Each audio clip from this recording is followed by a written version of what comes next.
All right, what is going on, guys? This is Randall Thor 19, one of your co-hosts for the Xbox Do podcast, and we are now live a day later than normal, which was entirely, I think, both our faults. I wasn't able to do it, but then Jez wasn't able to do it. So, yeah, here we are on Thursday, and like I said, I'm Rand, and my co-host today is none other than Jez Corden. What's going on, buddy? Man, busy week for me. Traveling next week, so had to get all my work done this week as Um, such, where are you which is traveling to? You going somewhere super secret? maybe. Good Oh, man. interesting. Can we read all about it eventually? Well, I don't know. I'm not at liberty to say. Not I'm even also. allowed to say, oh, you know where he's going, folks? He's going to Rockstar. I'm going to talk to him about Red Dead Redemption 2. That's where he's going. Nah, we're going to talk about LA Noir too. That's all I El- want from it. what about Bully 2? Is that something? Never played Bully. I think we went over this previously. We did. Never played Bully. We did. I want to play Bully. I own So Bully, but I've not played it. I own Bully as well. So welcome everybody to the Xbox 2 podcast.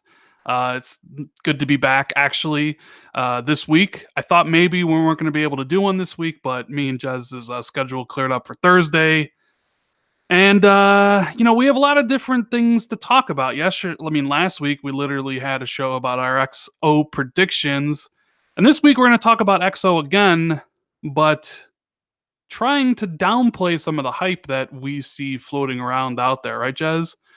Yeah, I see absolutely. people expecting E3 Part 2, but that's not what Yeah. really is going to happen, right?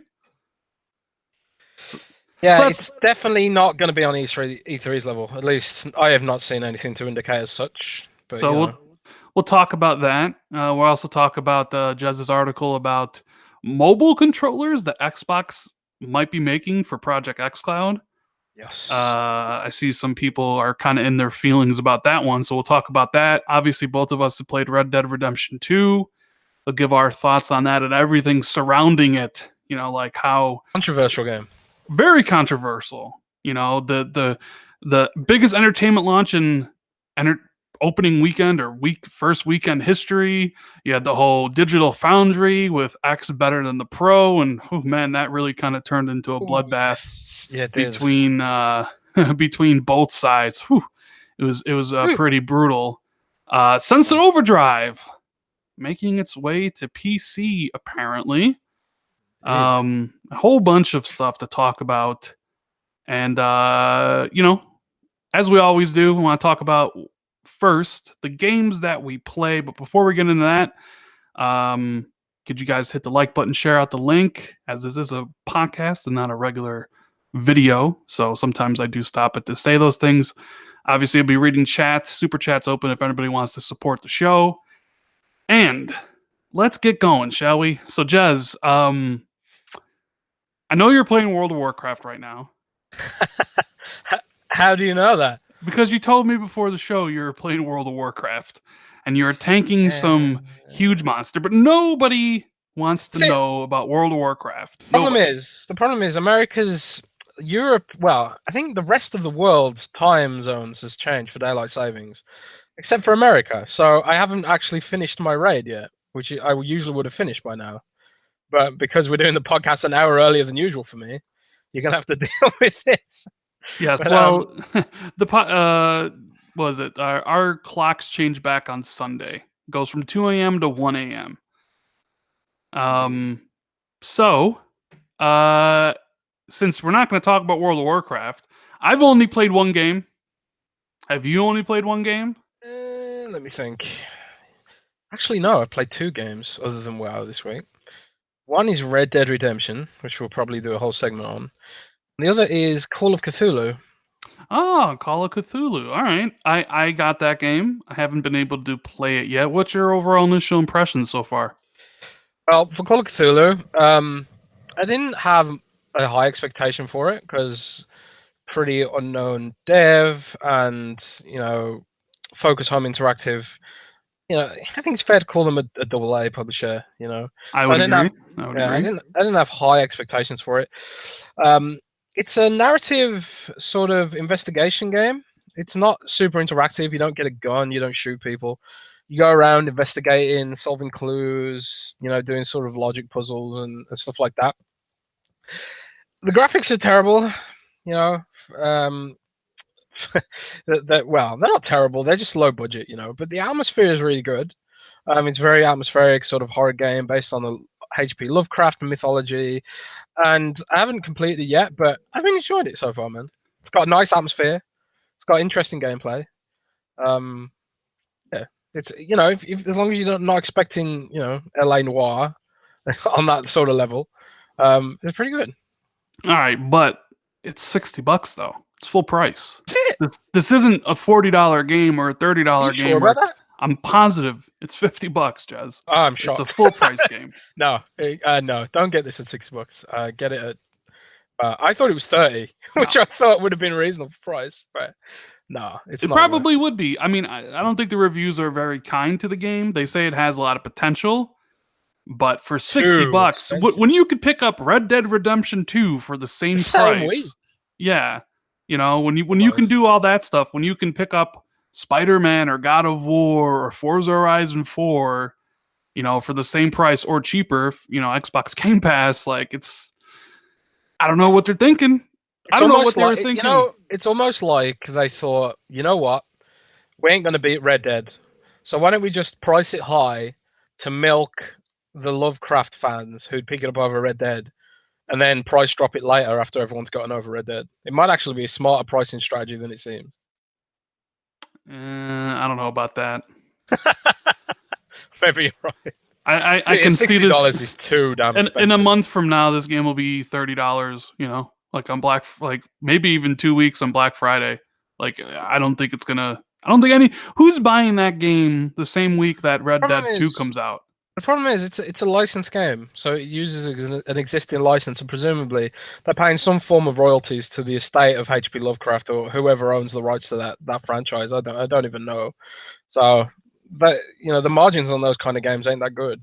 I mean, you get the extra marketing boost because it's like, yeah, it's HP Lovecraft, everyone knows Cthulhu and all that stuff. You get the marketing boost, but then you have to pay for it. So the double-edged sword, man. Double-edged sword, baby. I was looking forward to playing it after I finish Red Dead Redemption 2, which I don't know when I'm going to be able to finish that game, as it's so freaking massive. I'm like, I spent like all of Sunday just hunting and fishing, not even doing any story. I just wanted to hunt, get some perfect hides, and get some like crafting done. Yeah, I spent a good portion of one day hunting as well, and I have done quite a lot of fishing. I've gone treasure hunting, which was a lot of fun. Jez, why does this game have fishing but Sea of Thieves doesn't? Let's not go there. I mean, it's kind of perfect. Sea of Thieves for fishing. Red Dead, even Far Cry 5 had fishing. Yeah, man. Come on. It's a weird one, that one. So, okay, so I guess we'll talk about Red Dead now, since it's the only game that me and Jez have played, really. Have you finished it yet? Because I haven't. I'm on chapter 4. Yeah. I'm in chapter 3.5, and I've been playing quite a lot. So I think I've just been side objecting it up, man. I've just been doing side objectives.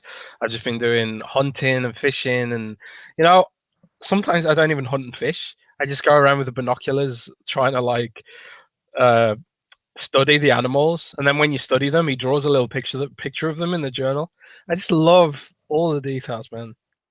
I'm immersed in this cowboy world. It's an incredible game. Well, that's what you get when you spend 7 years making a game, and reportedly, I did see a reported budget of $600 million or something. Like, that seems insane to me. $600 million, although I guess playing through the game and seeing what it is, it's like, okay, I can see where the time went and the money went, because there's no other game like Red Dead Redemption 2. No. Like, nothing. No. Nothing else is comparable into the scope and the scale of what they built. The only thing that even vaguely comes close is Witcher 3, but even that doesn't come close. Really. It's also very anti-Ubisoft open world design, which is very interesting, because I just got done finishing Assassin's Creed Odyssey, which I've been playing Red Dead and haven't gotten really a chance to do a review yet for Assassin's Creed. But Assassin's Creed's all about being helpful, like you navigating the open world. Your character moves super fast, like they have all these markers everywhere with question marks to discover, tooltips on like every loading screen, and then there's just Red Dead, like no helpful hints, like really no mini map, kind of just a compass, and it's just like go out and explore and do stuff. And it's very slow, very methodical. A lot of people have issues with the controls, which I agree. The controls are very cumbersome at times. Yeah, I think a lot of it is misunderstanding the progression mechanics. Like some people said, oh, the gunplay is really inaccurate and stuff, and that happens when your dead eye meter's low, the gun sway is more exaggerated, I noticed. Stuff like that. So I think like some of it is misinterpretation, but you're right about like the way it's the anti-Ubisoft open world, and I love it because it's just so immersive. Like everything feels like it has a purpose. And I've actually written an article this week about it because I saw there's been some articles out there that say it's too realistic, and that like they wish it was more like system driven, like Zelda or something like that. I've seen it compared to Breath of the Wild a lot, and from some people who wish it was more video game-ish and less cinematic, I guess.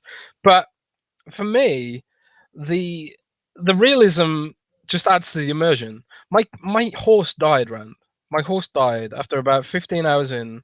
My bloody horse died, and I was gutted. I was absolutely gutted. How'd he die? Did a cougar get him? Was he involved in a shootout with another gang? What happened? Kind of. I was like, it was hard for me to remember or realize exactly what happened, but it was something like I crashed into a carriage or something, and he just died and then got run over. It wasn't good. Well, do you know that you can actually revive your horse? They have these things called horse revivers. Yeah, he was beyond that. Oh my god, someone literally killed him, huh? He was very dead.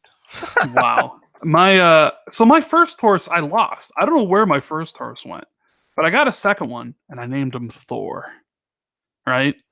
And he's my buddy. You lost your horse? I don't know where my first horse went. Like the one I have now is completely different. Like I don't know what happened to my first horse. The one that like you start the game with. I don't know where he went to. But I got another horse, named him Thor. He's my buddy. I bonded with him to the max, and I take him everywhere. I am at the point now though where I was having fun riding around, exploring the world, but I am at that point now where if I have to go a long distance, I'm fast traveling. But like I get like that because I started doing that in Spider-Man. I know Spider-Man has an actual fun mechanic of getting around places, swinging through Manhattan and stuff. But as much fun as that was for a certain period of time, I eventually started fast traveling.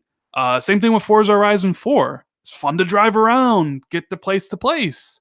But then eventually, I started to use fast travel.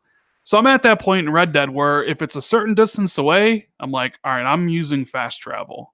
Whether it's a carriage, whether it's a train, or it's the fast travel from your base. Because I really don't want to have to ride my horse all the way over there.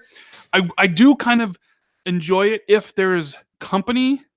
If we're going on a mission and there's dialogue between characters, at least like trying to get like a story sense of what's going on. I enjoy that stuff because like I am really invested into this world and the characters and everything.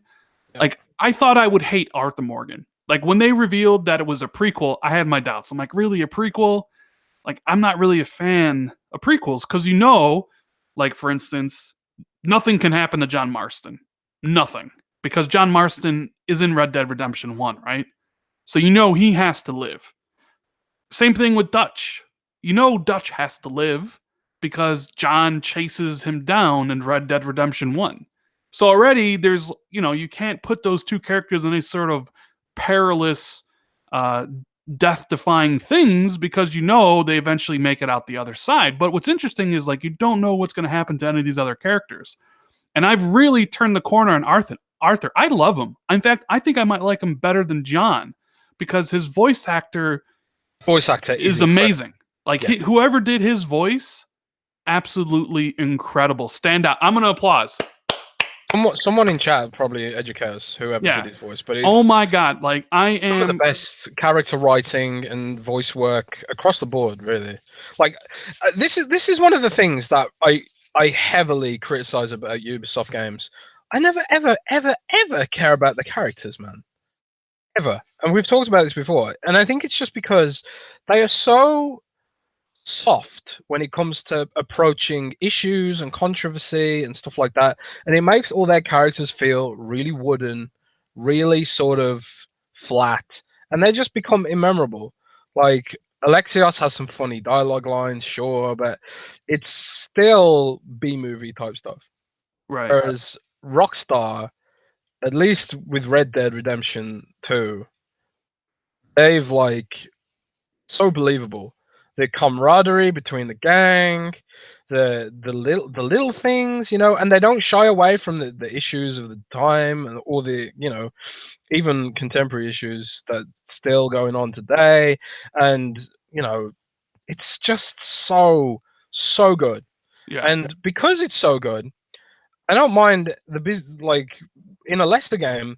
Some of that stuff might be seen as busy work, like you say, like riding between locations.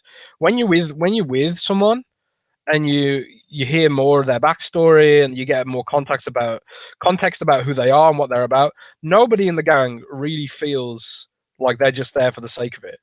Like everyone has their own character, they have their own backstories, and if you care enough to look into them, read the sort of letters that get scattered around, and you know, and also read through uh, Arthur's internal monologue in Yeah. his journal. Like some of the stuff that Arthur ends up doing is pretty dark and pretty. Well, it I don't want to depends on say how you morally play him grey. because It's I'm playing him as a hero. So like I'm almost like all the way full on my morality meter. Like I'm a paragon. I stop out and help people. Like there's a lady trapped underneath that horse.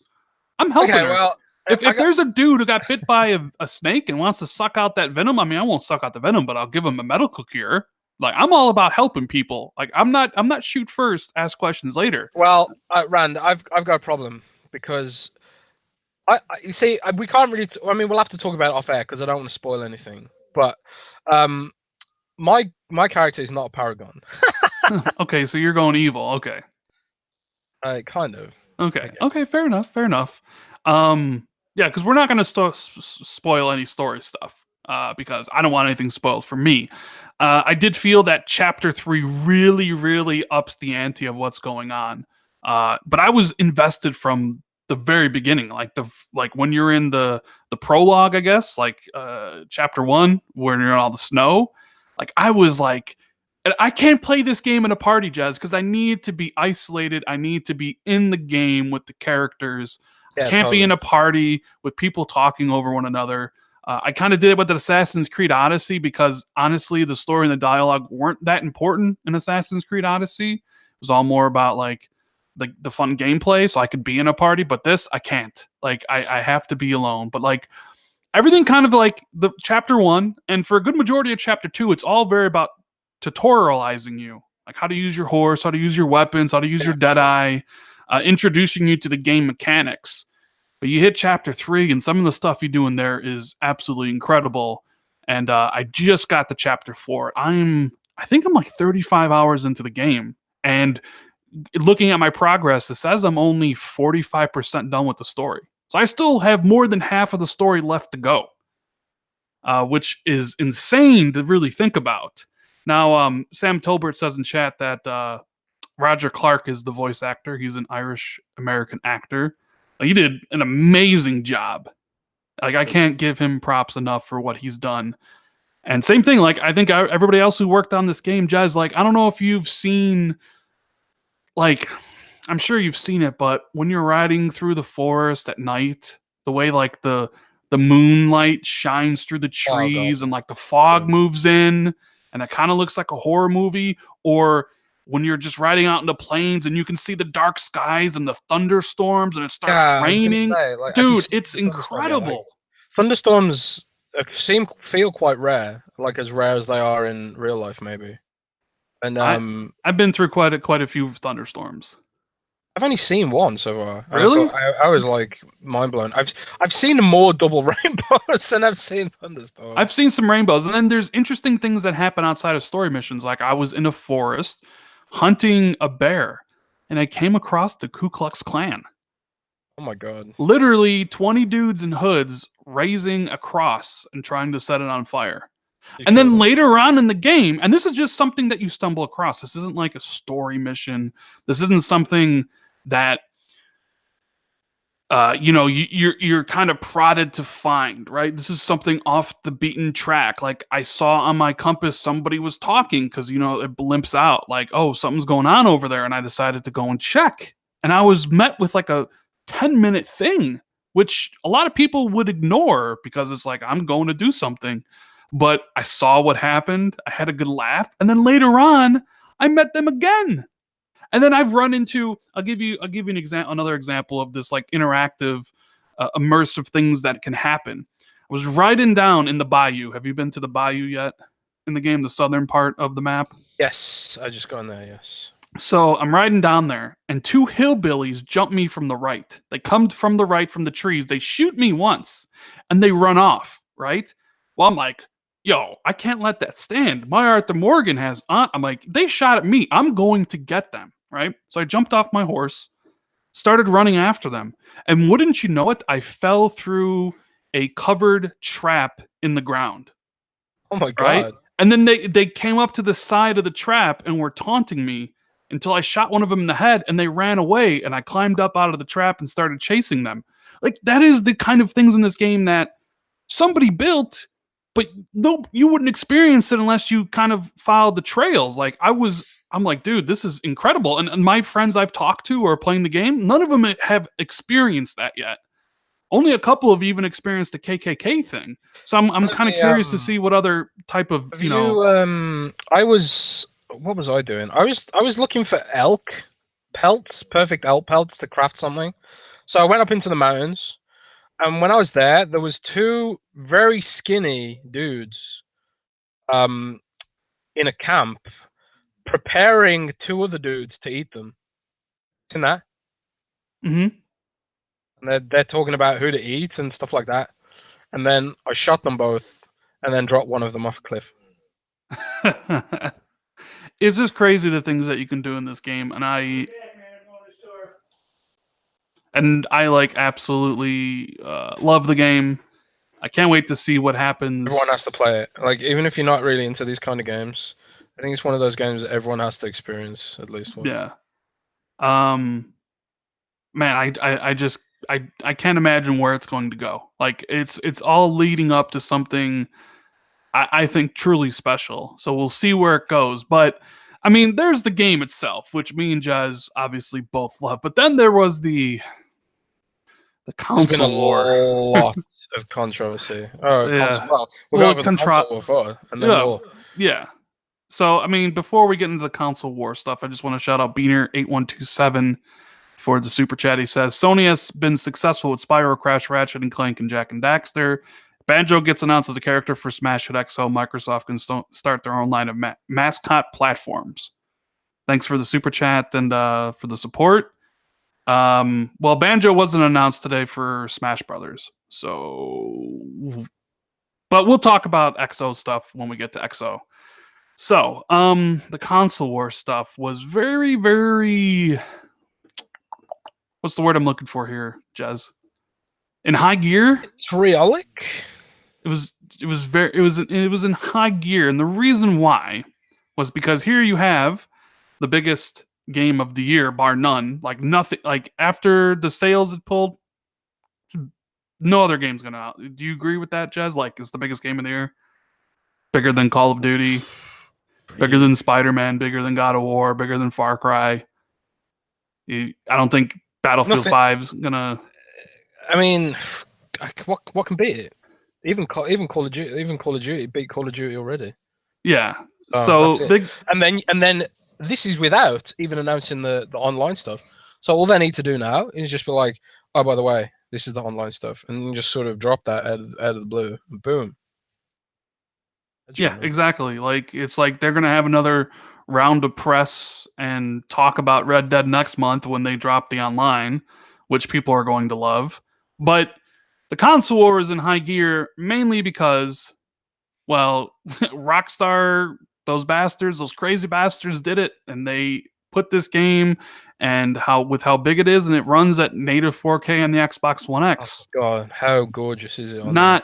Not 4K, not like reconstructed 4K, not like 1980 by 2160p, upscaled up, but like honest to God native 4K. And the differences between not only Xbox One X and the Xbox One S are pretty stark, but so were the differences between that and the Pro. Which a lot of people in Digital Foundry even kind of said look blurry in comparison. Some would even say it looks soupy. And that obviously called people that led people into a huge like feeding frenzy of of just like my version's better than your version, like and it's funny is because normally in those situations, like you could just say, well, you play it on PC, right? PC is, the definitive version, but there's no PC version of Red Dead yet. And there won't be until sometime next year. And there's going to be a PC version because that's another 10 million in sales right there for them waiting, you know what I mean? And someone found references to the PC version by digging through the Android app. Because there's a map app for Red Dead Redemption. If you want like full blown immersion, you can turn the UI off and then use your phone as a physical fake map sort of thing. They got the whole companion thing. So for right now, the definitive place to play Red Dead is on the Xbox One X. It even got so bad that people from IGN were like, I'm starting over on the Xbox One X because there's a significant visual difference between that and the Pro. Like Brian Altano did that, and like people were talking about like I've seen people go out and buy Xbox One X's who are Sony fans that tag me in this stuff that are like, I need to play this on the X. And it just kind of led to a new round of people, arguing about which console's better. Which prompted me to make a video, Jez, because I was seeing all this stuff, saying that Red Dead Redemption 2 justifies the Xbox One X. It's everything Microsoft had in mind when they made the system. Like a superior system that, how do I say this right? A system that is so much better than its competitions that the games run and perform so much better that people actually notice the differences and want to play on that system. Like that's why I made that. Now I had some people get upset with me, saying that I was throwing Xbox One S users under the bus. Damn. But like, it's not like it performs badly on the S. No, it doesn't. It's just when you've got the opportunity to play on the X. Well, Digital Foundry was the ones that said quantifiably the worst place to play the game. Well, yeah, I mean that wasn't me. The least powerful console. So. I mean I didn't say that, and I don't. You play the game on whatever platform you want to play it on. Like I think the most important thing is to just play Red Dead Redemption 2. But I mean, there were some people that thought I was like, I was like, oh, it's, like you're too falling into the hype. But like, dude, I'll be honest with you. Like, I've had a 4K TV, I've had the X, right?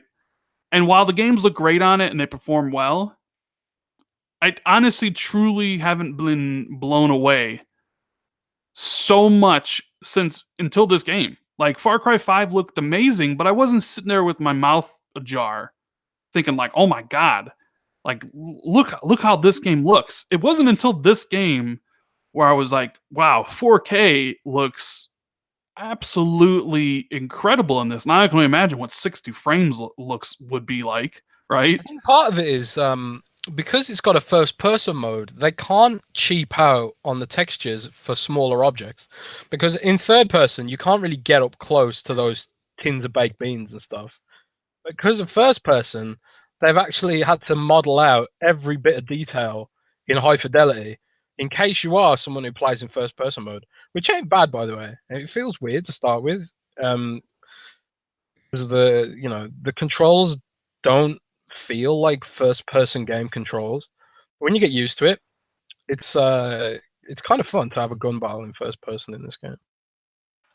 I mean, yeah. So I made that video, like, because and I also put it out there. Like, imagine a scenario, Jez, where because the talk all on social media and elsewhere was like, X is the best. It's the best place to play this biggest game, right? But let's imagine a scenario where the X didn't exist. What would the talk be about? Talk wouldn't really be about Red Dead. It would be about how shitty the Xbox One S is, right? Yeah. It'd be like, because I mean, people they like to have they like to look back on history. What's the word I'm looking for? Not like in the correct manner, or like to revive history. Like revise history. Yeah, like they revise Historical history. revisions. Yeah, and I remember at the beginning of the gen, like anytime a big multiplayer came out, the first headline was the resolution differences between both the PlayStation and the Xbox.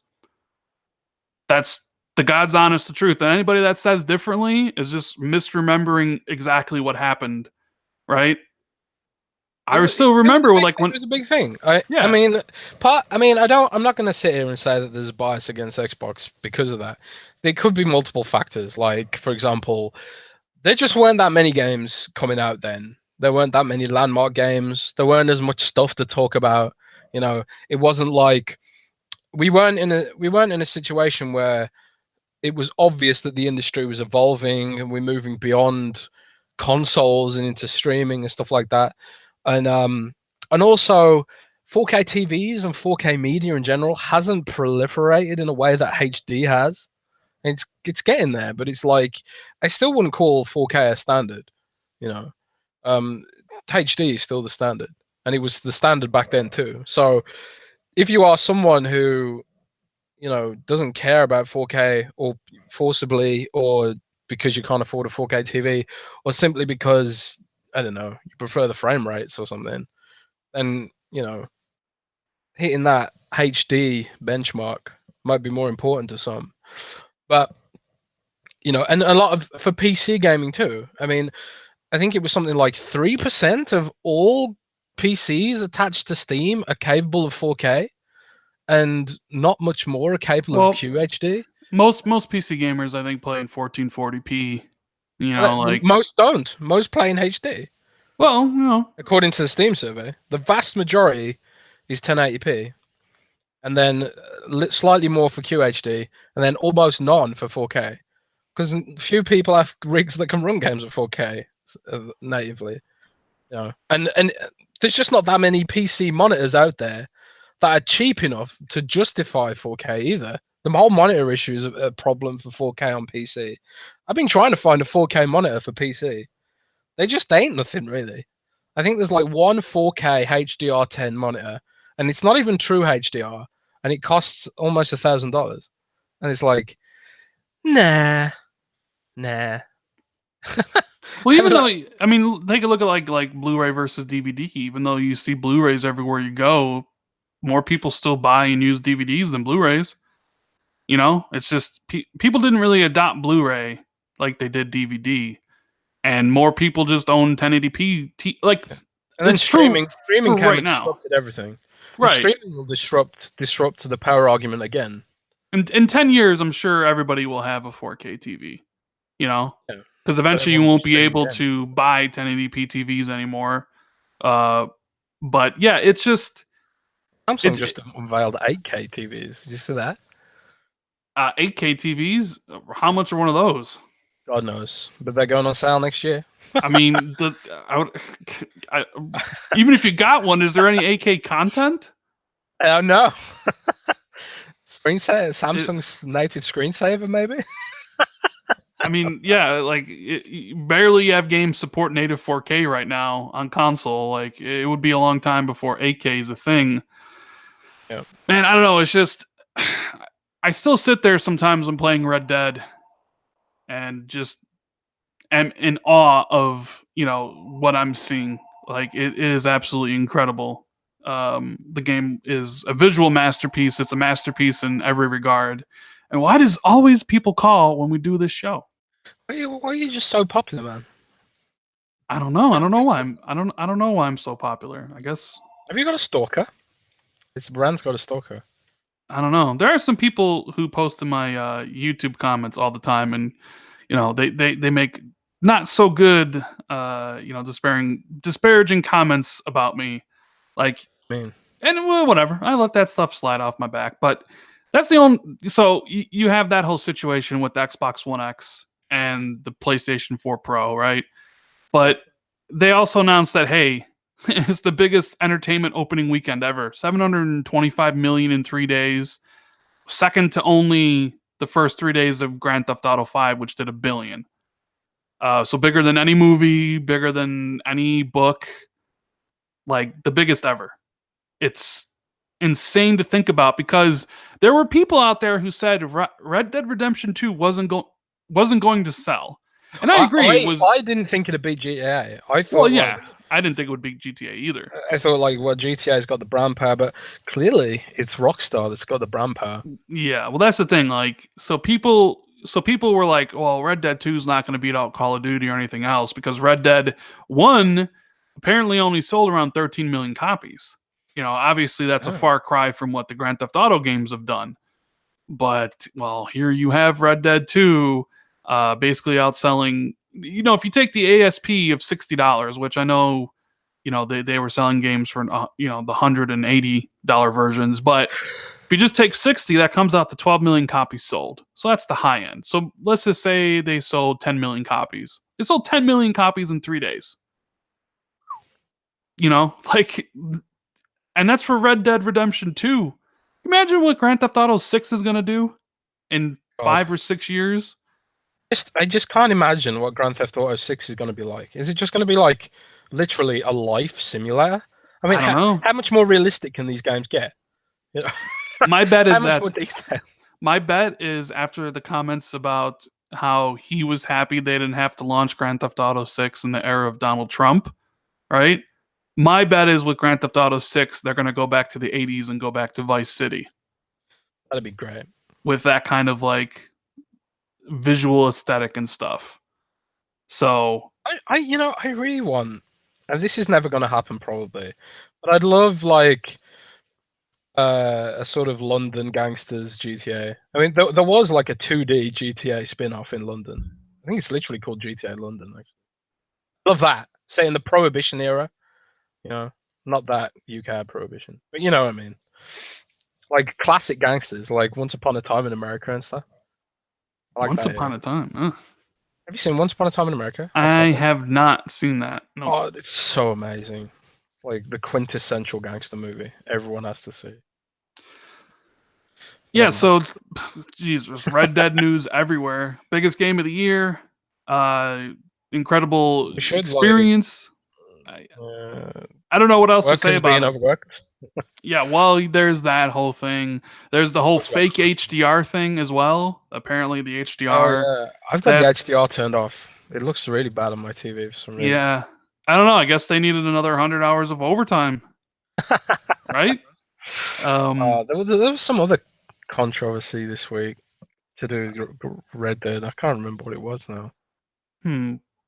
I did see some contrarian pieces come out. Of course, after it gets all the big hype and the 97 and 98 on Metacritic, of course you're going to have some people come out with articles and be like, Red Dead Redemption is the biggest disappointment of the gen, or this, that, and the other.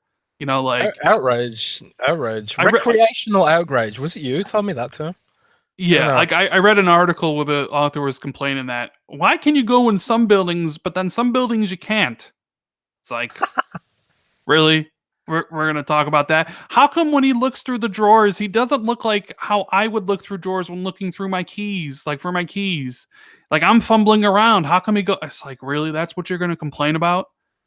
You're going to complain that he looks through the drawers in a way that's different than how you look for your key? Like, are you just looking for things? This is why like people don't trust the media anymore. It's because of these sort of click-driven articles that are just blatantly trying to bait people to be mad and click on it. You know, I bet those negative articles have done better than the actual positive ones. That's the thing. Like in a sea of positive articles, like what stands out? What do you want to read? Do you want to read for the 100th time why Red Dead Redemption is the greatest game ever made? Or do you want to read why it sucks? As someone, who like if I'm that person and I'm like, do I need to read this again about why Red Dead is amazing? I'm going to actually read why somebody thinks it's not. But then you read some of the like reasons why and it's like, come on, dude. Like you're literally doing this for clicks because some of the doors you can go into and some of the doors you can't. That's one of the reasons why you're literally going to say that. That's the dumbest thing I've ever heard. Well, why didn't Rockstar just have all the buildings available to go into? Like, look, and I'm not saying Red Dead Redemption 2 is perfect. Like, there's problems with the controls.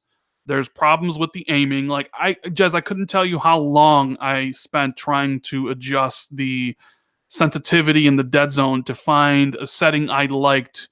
It is like it's like it doesn't detect diagonal movement properly on the joystick.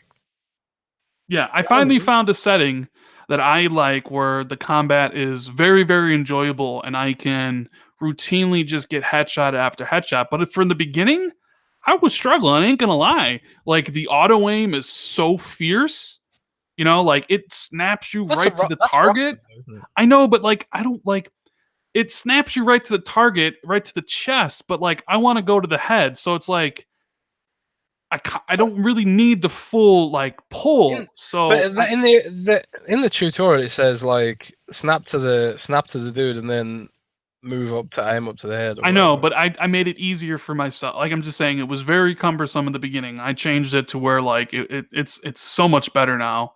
You put the run on left stick instead of A. So running's better. You can actually run and do the combat. But yeah, like the controls are the biggest issue with the game, in my opinion. I think like I don't mind the controls. I almost like I think what they're going for is they want you to manage your character instead of like play it, I guess. It's like instead of putting the emphasis on Twitch shooting, you sort of have to make sure you're in a decent place of cover. You have to make sure that your cores are maxed out so you can aim properly. Wait till you get a good shot. Wait till the enemies are reloading and stuff like that. That's how I've sort of been playing it, sort of like almost tactically. But like if you favor the sort of run and gun style, I can see why people would think it was sluggish. Yeah, definitely not Doom. Well, it's just it just controls very differently. Like I said, it's anti Ubisoft. Like Arthur Morgan controls like molasses, whereas Cassandra or Alexios controls like a gymnast, right? Like even the horse. We've got just cause coming out soon. Yeah, that'll be even more of a jarring. One of the other issues is the bounty system. I hate bumping into somebody in the road and I'm like, you committed a crime, everyone after him. You know what I mean? Like, really? It's like, come on. So I'm not necessarily that big of a fan of the bounty system. And I know like, oh, you're supposed to put the mask on, but sometimes the mask doesn't help. And I know it's because, well, you got to change your clothes and like the horse you're using and stuff, but I hate how like you just bump into somebody and they freak out and it's like there's a $20 bounty on you. It's like I haven't had that problem. If someone aggroes you, you can move away and diffuse them or whatever. I know, but either way, let's move on from Red Dead. We talked about it a lot, but there was a lot to talk about. Like a whole podcast about Red Dead. I know we literally could. Sunset Overdrive coming to PC, Jez. You got Windows Central wrote an article about it. It seems like it's happening now. I do recall you saying many podcasts ago that Sunset Overdrive wasn't a dead franchise, right? Which led to speculation that could. And I know this is what people are going to like eventually come to, because while it's great, Sunset Overdrive's coming to PC. More people are going to experience a really great game. It's going to lead people to think Sunset Overdrive 2? Question mark. right? Yeah. But I wonder if when you heard it wasn't a dead franchise, if this is what they were talking about, this idea of, now correct me if I'm wrong, considering Microsoft published this game and Microsoft I think registered it in the Korean ratings board when it initially leaked. I have a feeling it's going to be Microsoft published and it's going to be Windows 10 only. I know a lot of people are hoping and praying for a Steam release for Sunset Overdrive, but I don't know for sure, but I would bet money that it's not coming to Steam right now. right. I know at least the version that I heard about was UWP. UWP, okay. Now, do you like after the financial reports from last week, while we were doing the podcast, Microsoft obviously announced like how well they're doing as a company. But later on that day, there was the calls that came out that said, "Hey, Satya Nadella is like, we're bringing Game Pass to the PC, right?" So, could this be a Game Pass PC offering? They need to be able to offer. That's possible. Okay, like, so do you think this is? Let me ask you this straight. I think that the game will just hit Game Pass for PC and for Xbox. That's what I think. It's not there already, right? It's in Game Pass on Xbox, yes. Okay. Well, But I think it was an Xbox Play Anywhere though, so I guess it doesn't. I don't know. Does it? It doesn't matter if it's on Game Pass, does it? Or does it? yes, it does. It's confusing. Yes, because the Play Anywhere games are basically the same game. So that's why you can get Gears of War 4 on Game Pass and play it on the PC because it's the same thing. Yeah. But that was something they announced with Quantum Break, although Quantum Break technically isn't Play Anywhere because they had to send out PC codes for it. But everything since I think Recore or Gears of War 4 is like the same version. So Sunset Overdrive isn't Play Anywhere. So, but I reckon it will be. The bigger question though, it'll probably I think we're both agree here that it'll be announced at X018, right? Yeah. Will this lead to a Sunset Overdrive 2? Well, Because the question is, why put this game on PC if you aren't really interested in the franchise and continue it later on? You could have just let it be on the Xbox One. So why do this now? You know what I mean? Like you could just say they want to make a full return on their investment or just maximize their profits, whichever one it was, and just slapping a game on PC is a surefire way to just get some extra money, But also, like you said, it could also just be that they want to revive the franchise in people's minds. And Cuphead did incredibly well on PC. Forza Horizon 4 has done really well on PC. Forza Horizon 4 is sort of the first game where I feel like PC gamers are starting to accept the Windows Store because it's gotten to a point now where it's not totally terrible.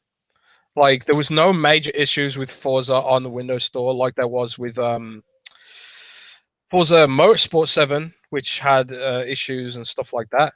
But the Windows Store is starting to mature now. It's not as terrible as it used to be. It's still got a long way to go before I think people stop actually hating it. Yeah, I feel like people complained a lot less about it than they complained about it before. So clearly they're seeing the opportunity here with Game Pass on PC. It's obviously their biggest platform, and also it's a way to bridge the gap between PC and Xbox as well. That's something that Microsoft is eager to do with keyboard and mouse support. So I will say this, Rand. I told you on Twitter about hearing about Sunset Overdrive, right? You talked about it on Twitter. We also talked about it on the show at one point. Yeah. Yeah. Well, I've heard there's another game as well. There's another game, possibly for PC, that probably another older Xbox game that might be announced for PC as well. I don't know what it is. Let me take a guess. Let me take a guess at what this other game could be. If I'm gonna put my chips on something and bet, I would imagine that it's Master Chief Collection. coming to Windows 10 and PC. That would be pretty big. I think it is. I can't think of any other game because all their other games from Recore on are on PC, right? The only other games that aren't are Halo 5, which I think they said they never could do. I mean, they have the Halo 5 Forge version, right? Rise is on Steam. I can't imagine them being like, hey, Rise is on Windows 10 now. Nobody would care. It's already on Steam. Dead Rising 3 is on Steam, I believe, right? I think so. Dead Rising 3 is on Steam. Yeah. So I don't really think anybody cares for Dead Rising at this point. It's a dead franchise, especially with Capcom Vancouver basically being shut down. The only other game that makes sense is Halo Master Chief Collection because they shut down Halo Online, right? The modders game, the modders that were doing Halo Online, and Phil and them made some talks about bringing the game, like doing right by them or whatever, right? Yep. So I think at X018, and you know this isn't the X018 segment, but since we're talking about Sunset Overdrive, I think they'll announce both Sunset Overdrive and Master Chief Collection for PC. Not maybe launching that day. Sunset will probably be that day, but maybe they'll just announce Master Chief to go like, hey, it's coming, right? Yeah, I don't think Sunset will be that day either. I could be wrong about that. Well, I mean, it's already rated by the ESRB. It's got to be pretty close to release. That's true. But it might also be like an early access thing, maybe. And, you know, if Microsoft's really about, you know, Xbox Game Pass on PC, I mean, you can launch a bunch of games in there and then include Master Chief Collection and Sunset Overdrive because they're not Xbox Play Anywhere titles. So start like offering more incentive for because we also don't expect Master Chief Collection to be on Steam, right? No, I imagine not. This would be a way to drive engagement with the Xbox platform. I mean, it'd be really cool if they did do that. Go to where PC gamers are. It'd win a lot of goodwill if they did that. But I don't know if it is something they want to do at this point, because theoretically, one of the things that they'll want to do with the Master Chief Collection is bridge the communities between Xbox and PC, have a separate playlist that works keyboard and mouse on Xbox. You know, if you're going to do that whole keyboard and mouse thing, at least, you know, support it with your first party games. So, I don't know, I could be wrong though. It could be that they don't care about supporting it with their first party games. But I can't see a hint Steam. Because I see people excited about Sunset Overdrive coming to PC, which is great because Sunset Overdrive is an amazing game, although it is 4 years old, and I always hear people don't like to play old games. And I have seen some people like, well, this is the one game I was going to get Xbox for. Stop it. Like, it's always that one game. And, like, the game's 4 years old, like I said. Like, you were never going to... If Sunset Overdrive was the game you're getting an Xbox for and you still haven't gotten it for it, you never were getting it in the first place. However... The concept of exclusives is old hat now, especially with game streaming coming. Well, sure. Okay.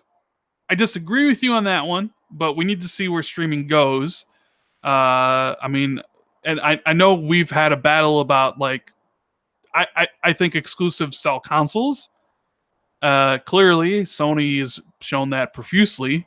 And I think exclusive content is going to sell streaming services, because why use Microsoft's when you can use Google's? So it would have to be for exclusive content, but I guess we could talk about that at a different point in time. But I know a lot of... Yeah, I just mean exclusive. It's going to be exclusive to the Microsoft platform, but... Well, yeah, but people are going to be pissed. You already know this. They want people on PC, or they want people on Xbox, or they want people on xCloud. They don't care which platform you play on as long as it's on their platform. Right, but you already know people are going to be pissed off. They see it's coming to PC, and they think there's some glimmer of hope it's going to come to Steam, right? Which I guess it eventually there's a possibility, because it is their own Insomniac owns it, but more than likely it's going to be a Windows 10 release. So I would imagine the same people that are super excited about it are going to hate the fact that Master Chief Collection and Sunset Overdrive are going to be Windows 10 only, and they're going to bitch and complain about it because it's not on Steam, bro. You know, in that voice. Yeah, it's not on Steam, man. Why can't I get this game on Steam? What about Discord, man? Have you seen the Discord's pumping out exclusives of its own? And yeah, they're indie games, but Discord's going to become a force to be reckoned with in PC retail, I think. Yeah. So there's that. Want to shout out Garuda Legends for the super chat. He says, "Can I bribe you to talk about the Battletoads later on and get you to hype up this classical gem?" Sure. You know what? I'll talk about Battletoads right Oh, now. no. It stinks. It Don't make Rand talk stinks. about Battletoads. Oh, no. It stinks. There should not be a sequel. There shouldn't be a new Battletoads game, and I'll fight anybody that says that. There should be. Battletoads Rand, you're a 1. bad person. Battletoads 1 was a bad game. Okay. I don't know why people have this nostalgia for that game in their heart. It was a bad game.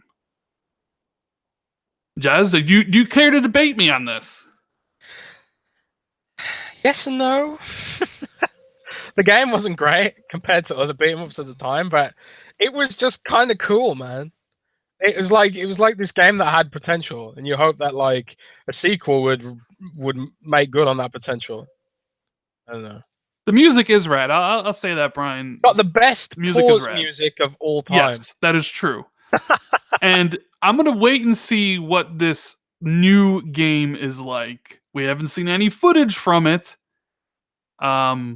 But I am a little bit curious. But I don't know. And I see Michael says, "Shut your face, Rand. I love Battletoads. So hyped it's back." Look, I'm happy for everybody that's so excited to have Battletoads back. Right? Rand's lying. He wants you I to don't want to trample on anybody's dreams. I'm not that type of dude. However, in my personal opinion, and people always get upset when I give my opinion, like I always talk about here about my opinions about stuff. Battletoads has been and always will be trash. Okay? Wow. So, wow. But if you are really looking forward to it, I'm happy. What if the new one's really good though? Well, I'll play it, and if it's good, I'll be the first one to tell you it's good. I keep an open mind about games I play. You know what I mean? So there's that. There's the Battletoads. There's the Battletoads hype. And speaking of hype and nostalgia, Jez, there was no banjo today in the final reveal for the Smash. What were those rumors, man? Was that just pure wishful thinking? I don't wasn't know. following them that closely. There's no Banjo Kazooie in the final roster for Smash Brothers. Although they did announce some DLC and a season pass coming, I can't imagine Banjo Kazooie being part of that.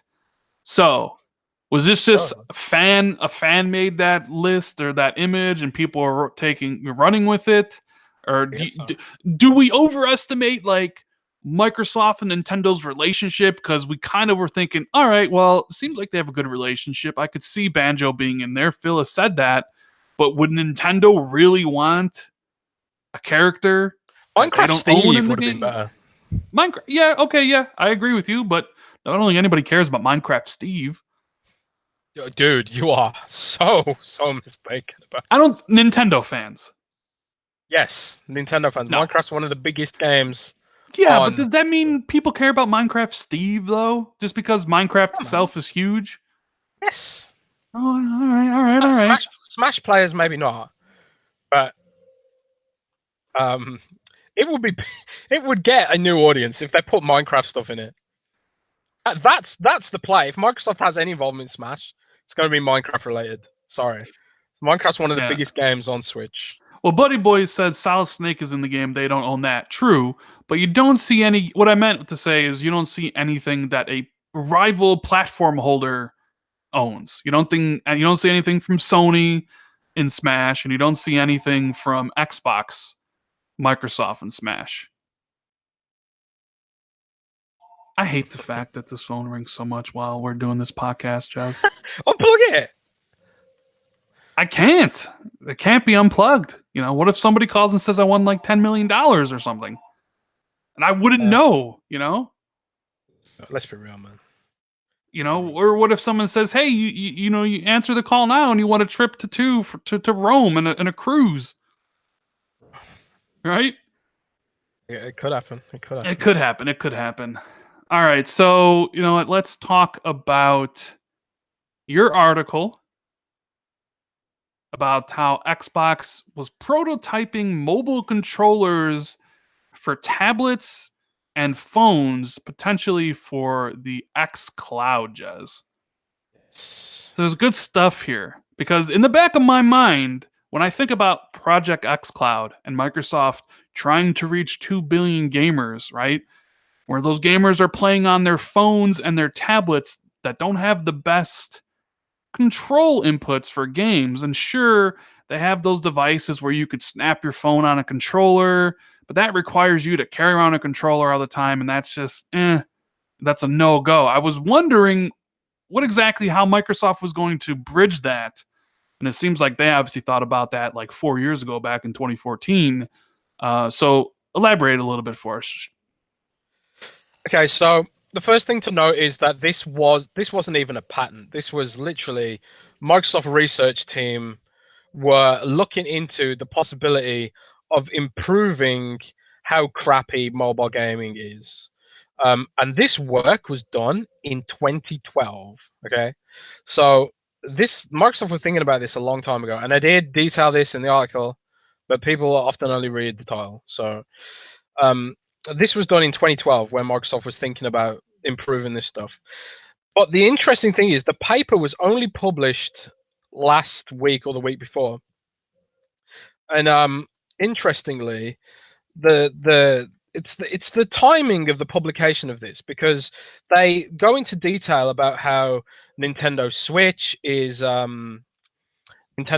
has made mobile gaming a possibility again with its controls. They even mention the PSP and stuff like that. And they note that with streaming technology on the rise and mobile gaming on the rise too, like legitimate mobile gaming is pretty big in China. Like esports, you got esports MOBAs on mobile, stuff like that. But the controls suck. The touch controls suck. They always suck. Every single time they suck. It's like what you use when you've got no other choice, you know? And a few months ago, the Xbox controller Bluetooth stack is now fully compatible with Android. I don't know what the case is with iOS because I don't buy Apple products because they're terrible. But as far as Android is concerned, the Bluetooth stack works. You can pair your Xbox controller with Android phone, and you can actually move around interactive elements on the screen, like right now. Not a lot of games support it properly, but it works. And if Microsoft brings xCloud to Android, which they almost certainly are, then Xbox controllers will work. But the existing Xbox controllers, you can't like dock them with a phone or anything like that. So theoretically, if this research paper was published, and the reason I published was to like be sort of like, what are people's reactions going to be to this? Will people like the idea of it? And reactions were pretty damn positive. Even though a lot of people didn't read it properly, and they thought this was like literally people not reading properly. Just what? They don't. You mean they didn't read past the headline and read the rest of the article? Oh my god! I'm shocked. I literally put in the headline. I was like purposefully trying to be as least clickbait as possible, and I literally put in the headline: Microsoft research has been exploring mobile controllers or something like that. And I could have put something like Microsoft is building Nintendo Switch competing controllers or something like that. Oh, but that would have been good. That's what some of the websites ran with, you know. That would have been good. I'd imagine a headline: Microsoft developing Switch killer control or something. Yeah. That'd have been good. That would have got way more clicks, but you know. I mean, do you think this? Do you think this is something that they're actually going to do? Because now that's the real kicker. I mean, this stuff has been sitting in a lab, sitting in Microsoft research team, and they're a subsidiary, you know, so they can pretty much do whatever they want, from what I understand. This, like I noticed in the article too, this doesn't necessarily mean there'll be a product come out of this, but you have to expect that Microsoft is aware of how terrible touch controls is, and the reason that VR failed to go mainstream is because it's such a painful experience. It's such an awkward, clunky experience. And Palmer Luckey, the Oculus Rift guy, he gave an interview recently where he basically said that like it's too inconvenient, it's too clunky, it's too uncomfortable, and that stops it from going mainstream. And the Uh-oh. I think Jez cut out there. So I'll fill in the blanks while Jez comes back, because I'm sure he probably got dropped from the call. A Microsoft prototypes a ton of stuff. I mean, this is like really no surprise to anybody, right? They're on the forefront of technology like this. And we already know that Microsoft was trying to build a streaming service all the way back in 2013. They just didn't feel it was they didn't feel like the cost was down enough yet. So, now that they have the Azure cloud and they're one of the leaders in cloud computing and things like that, and they have a competitive advantages over Sony in the area of streaming, how it's going to be cheaper for them than it could be for Sony. They want to reach all these Crash. people. Yeah, My you browser crashed. You crashed. Why do we use Google Hangouts? It's garbage, man. It's garbage. Yeah, because Skype's no better. Skype doesn't crash. Yeah, but Skype sucks. Why don't we use Discord then? Because I don't know. I've used Discord before and it doesn't pick up most of the time. It doesn't pick up my microphone. So okay. Well, where was I? Or where was you? Where are we? I don't know. Where were you? I honestly don't remember. And I started talking because can't have any dead air, right? Yeah. So I was basically just saying that the mobile controllers should happen because mainstream streaming games to mobile, it needs to be comfortable and it needs to match the console experience. Touch controls don't match the console experience because they're terrible. And if they want that to go mainstream, they need to make tactile controllers. So hopefully they will. That's basically what I said. So you say they absolutely need to, and I'm of the opinion that if they want this to take off like they think it's going to, like they need some easy way to play games on the phone, and like carrying around an Xbox controller and hooking something to the phone or whatever isn't the way to do it, right? They need some cheap thing. I don't know, but like the pictures that you put in your article, yeah, those aren't really visual appealing either. You know what I mean? I saw a lot of complaints about this, but you have to remember they were not made by the Xbox controller team. They were made by Microsoft research team, just as an example. They didn't even build them. They 3D printed 3D shapes and just got some people to hold them and see what they thought of them. They were designed in 2012 before the Xbox One even launched. So like, if you have to expect if Gabby and James Shields were actually gonna do this, that it'd be far better in terms of ergonomics. Well, I think James works in marketing. I'm not sure he works in like the design of it or the engineering of it, but yeah. Oh yeah. Okay. So if you're doing this, why not just make them? Why not just do that, but then also make a portable Xbox, right? Well, yeah, or some sort of folding tablet which could take calls and play games and do the rest of it. What about that? Yeah, exactly. Why not do all that? Why not do all that, Microsoft? Are you listening? Yeah. I mean, Microsoft. I mean, I don't get it, man. Like, why not? What? I was going to say, why not hire us to run Microsoft? Yeah, because they'd be dead. We don't know what we're talking about. Can you imagine if me and you were running in Microsoft right now? Like, yeah, you coming in and now you're the CEO and you make all the decisions. I wouldn't even know where to. I'd be like, I only care about Xbox. Like everybody else, you're fired. Like I don't care about like the cloud or their servers or Windows or whatever. Right? Like I wouldn't know what to do. Like we talk a good game here on the podcast, but I don't know how much like the Xbox division needs and funding to run, or the profit margins, and we have fun talking about it, but I wouldn't know the first thing about how to market any of this stuff.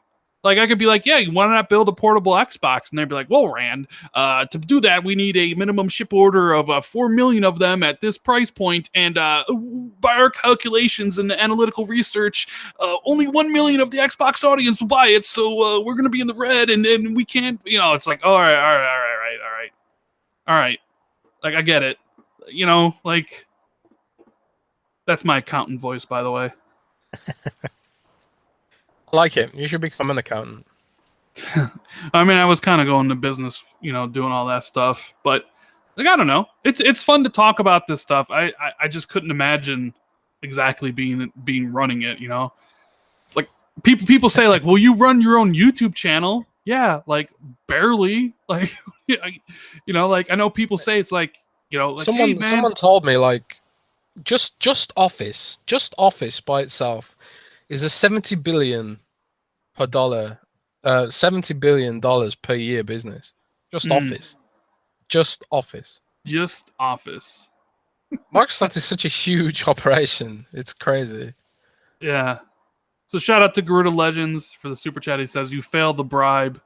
Lol. I think the best controller is the Genesis controller and the 64 controller. Yeah, the 64 controller. The Genesis controller is pretty damn good, especially when you compare it to the older controllers. But the best controller is still, in my opinion, the Xbox 360. Although the Xbox Elite controller is the best. That's nostalgia. That's nostalgia.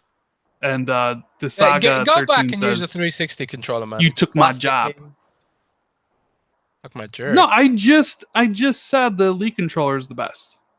Even though I disagree. The regular Xbox controller is better. Even though the Elite controller breaks. How did this happen? How did they sell a $150 controller that literally has the grips fall apart after a year? How, Jez? How, Sway? How? What were they thinking? I don't know. And we weren't even able to get clarification that they've actually fixed it because they didn't want to admit that there was an issue in the first place because they'd probably have to pay a lot of people. So I haven't bought the second Elite controller, but I might be getting one anyway. And if I do, I'm gonna. Yeah, it's because you're so important. Jez is so important. I saw your byline in the ID at Xbox article, by the way. So important, Jez. What was my byline? I don't know. It was about like the Long Dark and ID at Xbox 1000 games. Oh yeah, yeah. See, you're so huge and popular. You don't even know you get quote. Nobody came to me, a guy who actually plays all the indie games on Xbox, and asked for a quote. I play indie games sometimes. They come to Jez and they're like, Jez, we know Windows Central. Tell us about ID at Xbox. And Jez is like, well, the Long Dark. Yeah, the one game I did play. Come on, man. You're a scumbag. But I almost said the Flame in the Flood, but then I remembered that whole thing with the bear in the Long Dark. The bear was spooky, man. The bear was spooky. All right. So I think we both agree that these kind of controller hybrids needs to happen if Microsoft is deadly serious about reaching more players on the phone. Yeah. Right? But moving on from that, I figure let's talk about XO. And let's talk about the hype surrounding it. Now, some people accuse me of hyping it up, which I did say I am hyped for XO18. I did say that. Oh my god, you overhyped it now. No, I mean, I was hyped for it, but that's my personal hype for it, right? Like, I was excited for it. Normally, I'm a glass half empty kind of dude. I'm one of those guys that is like, don't be hyped for anything, and if it's better than what you think it is, it's going to be great, right? So I'm put up my prediction video, which most of the stuff there I still think is going to happen, but you already have weird things going on, Jez. Like, for instance, we know Halo's not going to be there, fine, but there's talk that there won't be any Gears stuff at the show. I think I forget something out, like another game that's coming out next year won't be there or something, and like. We got confirmation that Ori's gonna be there, and we know Crackdown's gonna be there. Like they've already said that stuff, but then there was an interview from Alan Walsh's Full Throttle website from Ralph Fulton, basically saying that don't expect any info about what we're doing with the second studio yet, which completely nullifies Fable, which I had as my big prediction for the show that they would finally unveil Fable. And I don't know, like I had a conversation with somebody, told me, lay off the hefty expectations for the show. And now it's like, well, is it really just going to be a jumbo-sized inside Xbox rather than, because I know there were some people out there expecting E3 V2, which I never was. I never was expecting E3 version 2. I was expecting a new game being shown off. I was expecting a new studio announcement. I was expecting, some hardware things like keyboard and mouse and stuff like that. But I don't know, Jez. Like, do people need to tone it down a little bit about the hype? Like you, someone's told me to limit my hype for it. So, like, again, expecting a second E3 is probably not the way to go. Just enjoy it for what it is, man. I guess. What is it? Who knows? That's the thing. What is it? Nobody, like, you can look at the previous XOs and kind of have a. If you lower your expectations to 0, you can't be disappointed. But nobody wants to do that. And here's the thing, like, Sony. I'm like looking at what Sony does with PSX, right? They announce huge games and they have these big conferences or whatever at Sony PSX. Last year, sure, they didn't because they're running out of stuff, right? They don't have really anything left for this gen. Like the stuff that they showed in 2016 at PSX is the same stuff they still have left to show. That's just the gods on it. Like literally, Sony showed off the entirety of what they had left in 2016. Did you just say Sony's dead? No, I'm just saying. Done. Sony done. I'm not saying that. I just said they literally showed everybody the next 4 years of PlayStation. So all they have left is Days Gone, The Last of Us Part 2, Ghost of Tsushima, and Death Stranding. But they've already done Last of Us to death. They've done Days Gone to death. Ghost of Tsushima, I guess they could go back to the well again on that one since they've only showed it once. And they're still milking the shit out of Death Stranding. So, which is one of the reasons why, there's not a lot, they don't want to show anything new because everything new is for the PlayStation. But with Xbox, I thought like with them bringing it back, I just maybe expected more for the initial outing. I don't know. And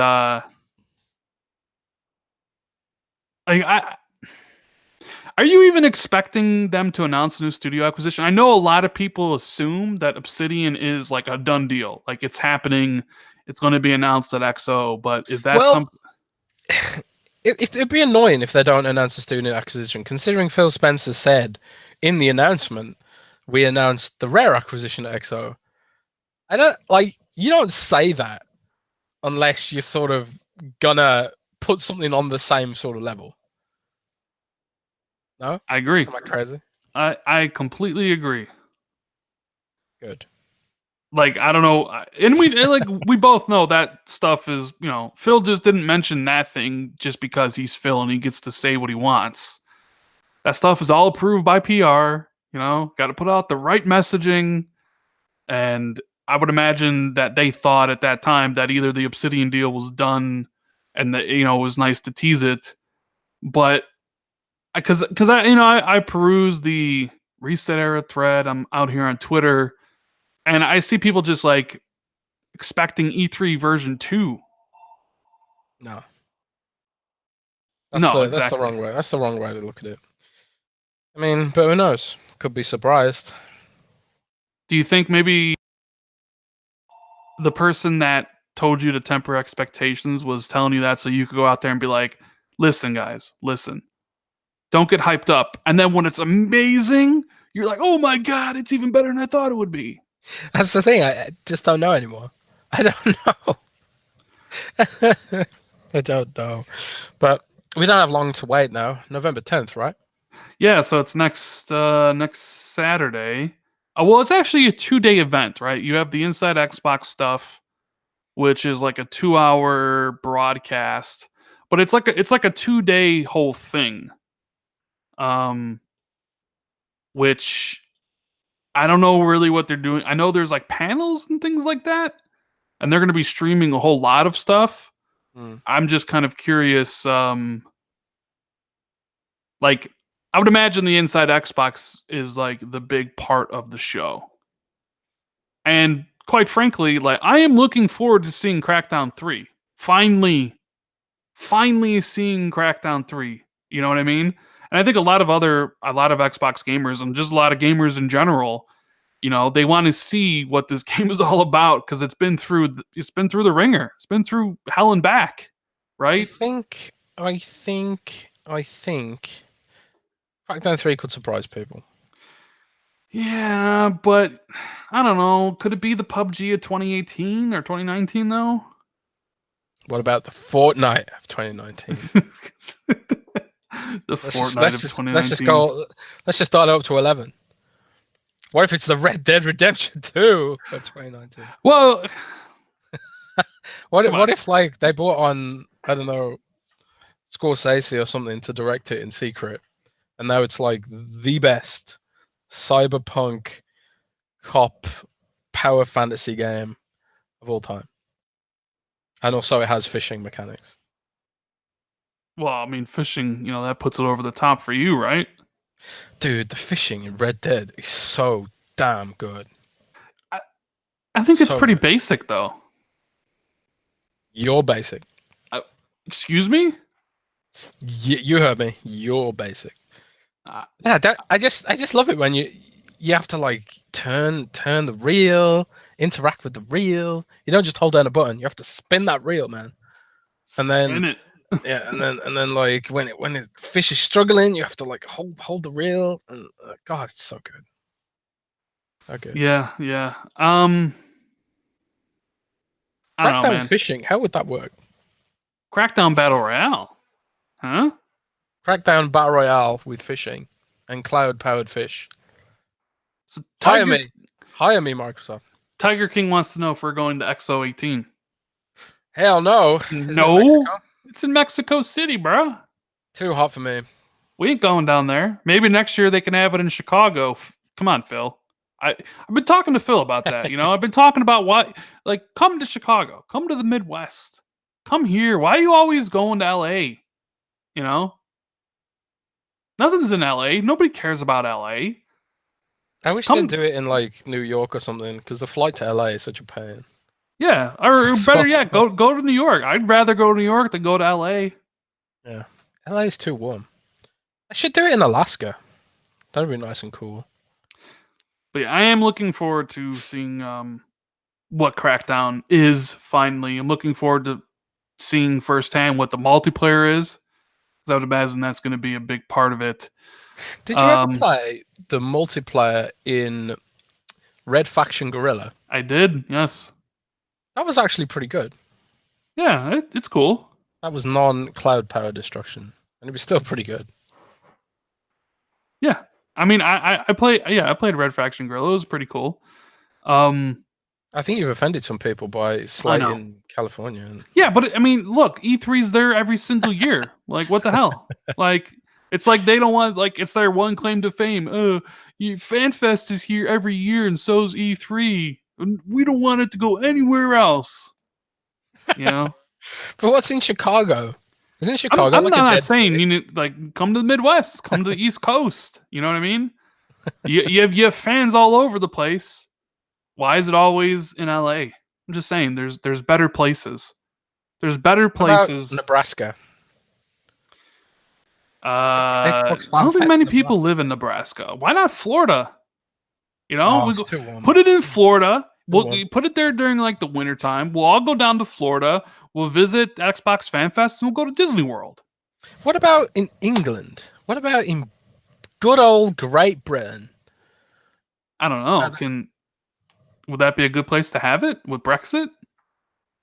Well, I think Microsoft has so many game studios in Britain now. They better hope it's not a big deal. Well, yeah, that's true. Microsoft has more British studios than American studios now, I think. Yeah, they better hope that the whole Brexit thing doesn't come back to bite them in the ass, because I don't want to see in 4 years, Microsoft has shut down Ninja Theory. Microsoft has shut down Rare. Microsoft has shut down Playground Games. Because everybody's dead. Yeah. Because it's too expensive. Or Microsoft is moving Playground Games to Seattle, right? Maybe they'll move it to the island with all the data centers. Yeah. I do expect at least one new game announcement. I don't think it'll just be the 2019 titles. So there'll be something for 2020. I don't know. I do expect them to announce something big.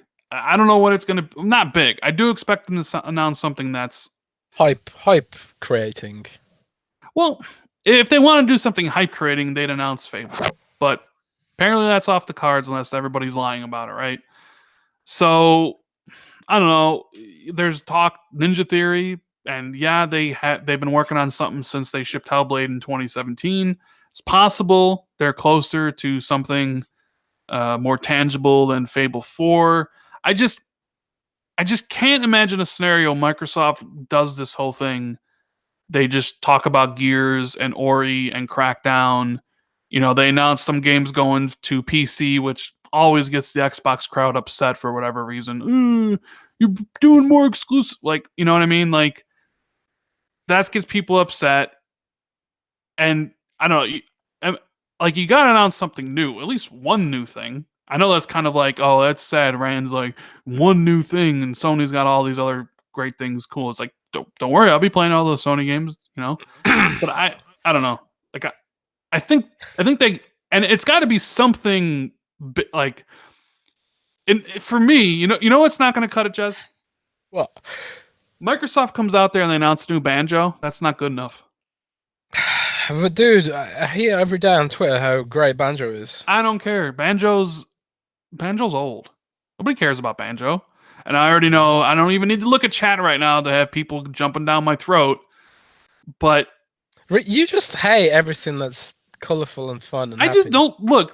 Is that something to do with Nintendo? I don't care about Blinks. You want Blinks? No, I don't. No, I never even played Blinks. I never even played Blinks. Wait, why is it in my head that you're obsessed with Blinks? Because I used to always tweet Phil about Blinks, right? But now I think you've convinced me that you love Blinks. No, I have not convinced you. So that I'm gonna spread that meme. No, much like I did with Sea of Thieves fishing, and I still get DMs at least 2 or 3 times a week of joking about fishing at Sea of Thieves.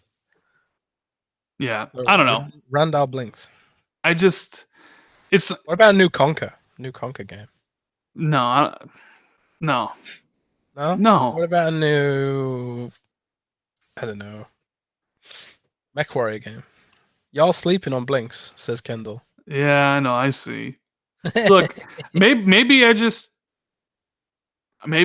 know. I'm just saying, like, for me, like, they announced Banjo, I just be like, whatever. You know, like, I just wouldn't care. Or if they announced a Conquer, I don't care. Like, so you want a mature game. You want a mature mass market appeal game. I mean, sure, but at the same time, I think the secret is I don't care about Rare, and I don't care about any of their games. I didn't care about Rare when they were Nintendo, and they certainly haven't done anything on the Xbox that have made me to change my mind about them. I don't know. Maybe I'm different though. Maybe there's millions of other people out there that are like Banjo and Conquer and stuff. Maybe, I don't know. Something new. Yeah, honestly, I don't even know what I want out of Microsoft. I'm sort of in the camp where I'm happy with the third-party support, and I know that Microsoft's first-party games will come eventually. I'm more interested in the hardware. I want to know about the platform features. I want to know about keyboard mouse support, what they're doing to support that. I want to know more about xCloud and stuff like that. I'm more interested in that stuff at the minute. Because I think it's like the problem with the games for Microsoft, they've got 2 choices. They can either try and build up one of their existing IPs, which is going to be hard because they've got to deliver on expectations. Or they can make a new one, in which case I won't be hyped for it until I get it. So I'm not that interested in what they're doing in the games stuff at the minute. All right. Well, I mean, that's fair enough. I just wanted to, put it out there that might be best to reel your expectations back in a little bit and not expect E3 Part 2. Because, man, they really did a great E3. They had so many games up on stage from third party. Yeah, the Cyberpunk stuff is great. Oh, could there be another Cyberpunk demo, maybe? Nah, I mean they already showed off a 45-minute demo to everybody. I don't care. I want to see more of it. I mean, I agree with you. More cyberpunk is better than no cyberpunk. But look, when they did that, there's already some people pissed that they showed that off because like it wasn't what they built up in their mind that it looked bad. Remember? Oh, so people were angry about it first person. Right. Like, well, yeah, people are angry that it's first person, and I don't know, going like in first person on Red Dead. I've played it in a little bit in first person. I enjoy it so much more in third person than I I do in do first. too, but I don't. As long as the shooting feels good, I don't mind. I play Skyrim mostly in first person, but that's mainly because it feels floaty in third person. You know what I mean? Speaking of floaty, Fallout 76. Yeah. Jesus, did you see the bug where Ooh. on the PC installer where if you like touched a button, it literally deleted itself? Yes. Are we've entered like a new dimension of bugs or what? Bethesda. It's impressive that Bethesda outdid themselves for bugs. And Now, I know it's a beta. It's a beta, dude, BETA. But look, I don't so really close say to this about launch. games. I don't really say this about games, and usually if I do, it's for entertainment purposes. Like I'm not one to say something's trash without giving my reasons why. And I don't really say something's trash. I usually say I don't like it for X, Y, and Z reasons, right? But I've been watching gameplay of this game on Xbox and how it performs and how it looks. That game looks like a hot dumpster fire, right? The only reason people are interested at all in Fallout 76 is because it's Bethesda and it's because it's Fallout. More because it's Fallout. Because when has Bethesda ever proven to you that they can do something like an always online game? They never have. The bugs that Fallout and all their games have are glorious. I don't want to play this game at all. I think my game share partner is going to get it, so I'll have it. But every time I look at content from that game, I just look and say that game needs a year delay. Doesn't You look fun know, to play. It looks unpolished. The game yeah, looks like it runs like dog shit on consoles. yeah, it I don't does. think it's ready to come out. I played it. I played the beta. It is rough. I tell you how rough it is. It was more rough than Conan Exiles in beta. Conan Exiles is a bad game too. So yeah, Well, like at least Conan Exiles has the modular building stuff going for it. And if you enjoy building castles, Conan Exiles is a great game for that. Although the engine that powers Conan Exiles is really rough. It's really floaty. The combat feels floaty. Everything in it feels floaty. It feels like playing Skyrim in third person, where you can run forward but also run diagonally at the same time. It's hard to describe how it feels, but it's floaty. The only thing I can call it is floaty. Fallout 76 feels floaty, but also it feels floaty with random players called XX Big Penis 69XX running around. It sort of reminds me of how I felt when I first played Star Wars The Old Republic, because for a sort of I was hoping for a Knights of the Old Republic sequel that had multiplayer, not sort of like it was stupid to have expected that in retrospect, but I was just wanted more Knights of the Old Republic, and what I ended up was a sort of Knights of the Old a sort of weak MMO with Knights of the Old Republic bolted onto it, and Fallout 76 right now feels like a weak survival game with Fallout bolted onto it. So I'm just sort of like concerned because I'm a big Fallout fan. Huge Fallout fan. Fallout 1, 2, and 3, and New Vegas. Not so much 4, but the first 4 Fallout games I adored. I think I got more hours in Fallout 3 than most other games, except for World of Warcraft. But my God, I'm worried about Fallout 76, and I'm kind of Fallout 76 target market. I like survival games. I like Fallout as a franchise, and I enjoyed Conan Exiles. Even how rough it was, I enjoyed it because I sometimes I just like survival games. But optimistic for Fallout 76 right now. I kind of want to see it get delayed, but it feels like it's too late for it to get delayed. Oh, I mean, it comes out in what? 3 weeks? It comes out in 14 days. Microsoft partnered with them. There was that Oh, a no. bundle that like they're giving like yeah, there's no way the game's getting delayed. And I just wonder if they're like sweating a little bit, right? The performance on Xbox One X is awful. It's really bad.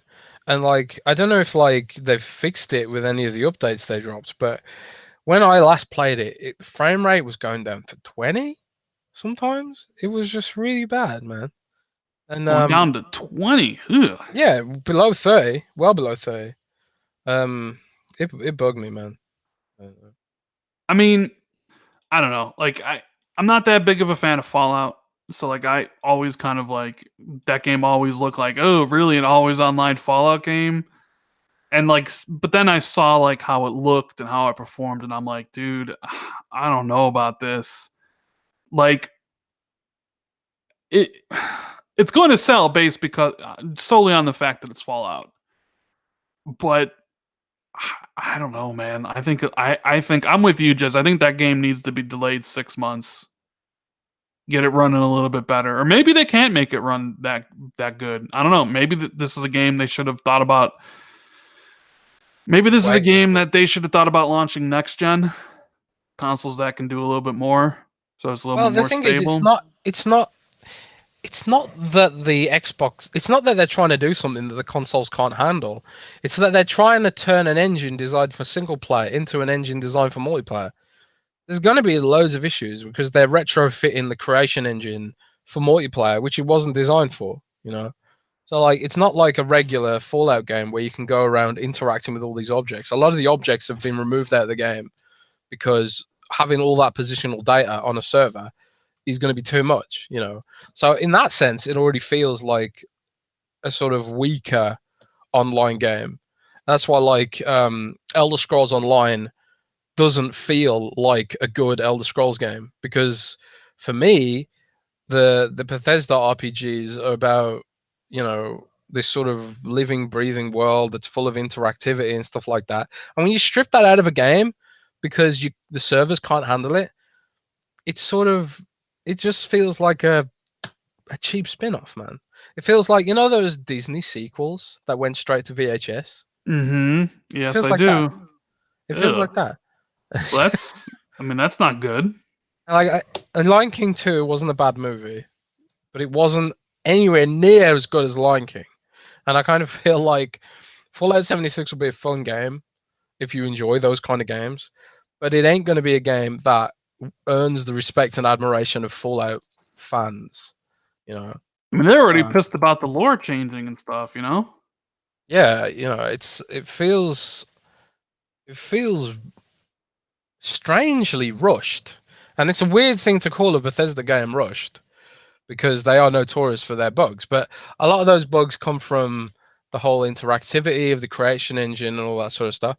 And I love Bethesda. I absolutely love Bethesda. Don't get me wrong. Like I love Wolfenstein. I love The Evil Within. I adore Prey, and I love that they greenlight games that are probably risky, you know, and stuff like that. But man, I'm concerned for this game. As a Fallout fan, as a fan of online survival games, pretty concerned about this one. I don't know. Well, I think a lot of other people share your concern as well. I've seen a lot of people talking about it. But like I said, it looks like a dumpster fire. But I'm waiting to see Fallout 76 get a pass where State of Decay 2 didn't. Well, you already know that's going to happen. It's Bethesda. It'll get a pass unless it's just completely broken at launch. You know, man. Who knows? I mean, there are a large contingent of Bethesda fanboys, and there's also a lot of Fallout fanboys. You know, there'll be those that defend the game at all costs, no matter what happens. But yeah, I don't know. Jez, you saw the Games of Gold, right? That for next month, Assassin's Creed and Dante's Inferno on the 360 and Race to Sun. I did have a question before we start taking some audience viewer questions here.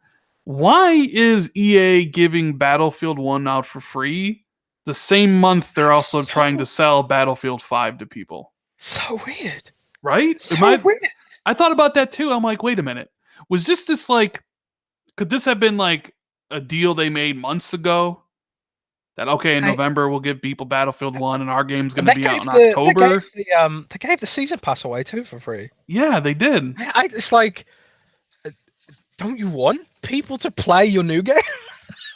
I mean, if people like, if there are Battlefield fans, but they want to say they haven't played Battlefield 1 and they want to save $50, Battlefield 5, you can basically just play Battlefield 1 because it's a pretty great game still, and even now, and it's been Xbox One X enhanced too. I mean, I don't get it. It seems like a really weird play to me, unless like, I don't know, Microsoft showed them some data that it'd be a good way to market Battlefield 5. Yeah, but I'm not even sure it markets Battlefield 5 at all. Like, well, it puts the brand Battlefield in people's heads. Okay, sure. And there'll be a big Battlefield 5 advert on the dashboard for that game. And maybe Microsoft needed a good month because last month wasn't very good and they wanted a big AAA game, and the game's already in EA Access and it's been on sale a whole bunch and stuff like that. But it's like, if I'm EA and I'm trying to sell Battlefield 5 at like $60, and I've had a slew of terrible decisions from the reveal, right, to their doubling down on like the whole our consumers are dumb, the women thing, right? Like the executive leaving, to the Battle Royale not being ready at launch and coming out in March, to having the release date of October and then getting delayed to November. Like, it seems like everything they've done with Battlefield 5 has just been the wrong move. And now here on top of it, granted, it's just Xbox. There's also games also going to be on PlayStation. But like giving away Battlefield 1, which, like you said, it's like, if you're already subscribed to Gold, here's this game you can get that has a 6 to 8 hour campaign that's pretty good. You can play the multiplayer for free, like, because you're not paying for the game. Like, why get Battlefield 5? Like, I don't know. I just think that's a weird decision. Like, you would think they would have done that months ago, given the game away, to hype up, to get people excited for Battlefield 5. You haven't played Battlefield 1 for a few months or whatever, and it'd be like, oh, I'm looking forward to the next one. And then it's like, okay, well, here's the next one, and now you can pick it up. But now it's like you're competing against itself, because now you're going to have a whole bunch of people playing Battlefield 1 because they got it for free, and like the servers for Battlefield 5 won't be as full. I don't know. It's just a weird thing. But that wasn't the only EA news either, by the way. There was the report that came out that Respawn's going to have 2 games out before fall of next year, Jez. Oh, yeah. Are we literally going to be in a scenario that they're going to release Titanfall 3 and Star Wars Jedi game in the same year at the end of the, you know what I mean? And then are we then going to see that they shut down Respawn? Oh my god. It just feels like EA is a bit of a shambles at the minute. Like, I can't imagine both of those games coming out at the end, like Q4. Like, sure, I could see Star Wars coming out holiday of next year, but I can't see them also releasing Titanfall 3. Like, I could see Titanfall, what would be a good release date for Titanfall 3? April. Well, when they're working on another game? They were working on Titanfall 3 from the financial statements that Jason Schreier had from Kotaku, and then they were also working on the Star Wars game, which they kind of talked about at E3 this past year. And from what I understand, they are contractually obligated to release Titanfall 3. So it's not something they can cancel. Like, they are obligated to release it. And I just can't imagine, after what happened with Titanfall 2, right? Titanfall 2, big franchise, not that big. You can't compete with the Call of Duties and the Battlefields and the like, right? So that game needs to release somewhere else. That needs to release in a March to May timeframe when there aren't really that many multiplayer shooters out. Sure, you can release Star Wars, at the end of the year. Which, is there a new Star Wars movie next year? Yes, there is, right? There's Episode 9. Yep. So in December, if I remember right. So I wonder, are they doing Battlefront 3 next year? Feels too early. I mean, Battlefront 1 was 2015. Battlefront 2 was 2017. I right? think they'll want to. I mean, it could go two ways. Either they just want to get it out because it'll sell loads because of the brand, or they want to do it properly and reintroduce Battlefront to all the people who have been pissed off about it. So, if I was EA, if Titanfall 3 is ready next year, I'd do Titanfall 3 next year and then Battlefront the year after or something. Well, I wouldn't put them both in the same year because that's what killed Titanfall last time. Too many bloody shooters in one place. Yeah, that's true. Too many shooters. And also, there's the whole, I don't know. We'll touch on this lightly before we take questions. But did you see the hell that is the microtransactions in Black Ops 4? Yeah, I wanted to mention that the 7-day Sony gets a 7-day exclusivity on microtransactions now. Yes, that's we've reached a new low here, right? It's one thing that it gets even lower, man. Because oh, does it? Well, in Overwatch, for example, you can earn stuff over time to get your cosmetics, right? If you don't want to pay. Whereas in Black Ops 4, you only get there's a time limit to earn your cosmetics. If by grinding, there's a time limit. If you don't earn them in that time, you can't get them.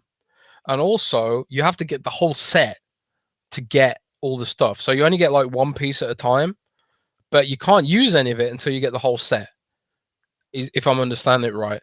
And not only that, is that it takes like hundreds of hours to grind a set, or you buy them up front. So it's like, it's pushing this sort of sense of urgency on the player. So they've gotten rid of the gambling, and they've brought in a sense of, oh, I've got to either engage non-stop with this game to get this stuff because of the time limit, or I've got to give Black Ops for extra money up front, if I'm understanding it correctly, which I think I am.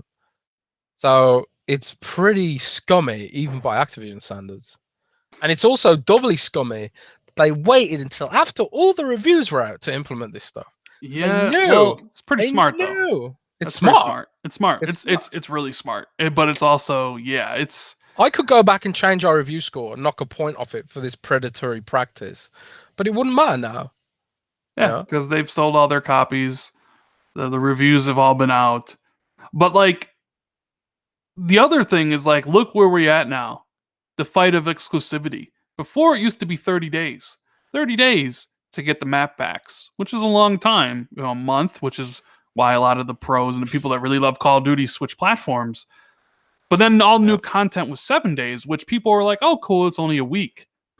But then it also includes the microtransactions. So, like, you can, like, I find it funny that, like, Sony has exclusivity period on giving them more money for the microtransactions. You know what I mean?